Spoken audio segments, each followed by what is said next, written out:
In the early 1900s, a young man named Adolf Hitler wandered the streets of Vienna with big dreams but little direction. He wanted to become an artist, imagining that his paintings would one day hang in galleries. But life did not unfold the way he expected. Twice, he applied to the Academy of Fine Arts Vienna, and twice he was rejected. These failures shaped his bitterness and fueled ideas that would later become dangerous. As years passed, Europe changed. After World War I ended, Germany was filled with anger, poverty, and hopelessness. Hitler, who had served as a soldier during the war, returned to a country struggling to recover. He discovered that he had a talent, not for art, but for speaking. His speeches were fiery, emotional, and full of promises.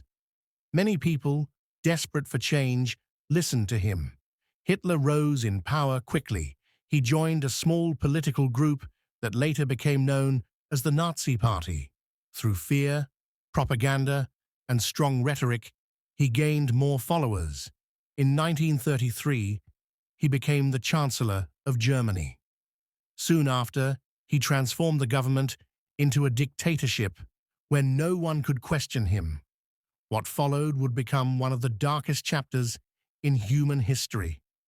Under Hitler's rule, millions of innocent people, especially Jews, were persecuted and murdered in what we now know as the Holocaust. His aggressive expansion across Europe led to the outbreak of World War II, causing destruction and suffering around the world. By 1945, the war was nearly lost for Germany. Cities were destroyed, and the consequences of Hitler's decisions had brought misery to millions. Realizing defeat was inevitable, he chose to hide in an underground bunker in Berlin. In April 1945, with enemy forces closing in, he ended his life, leaving behind a legacy defined by cruelty, devastation, and tragedy. His story remains a reminder of how dangerous unchecked power, hate, and manipulation can be, and why the world must continue to stand against such forces.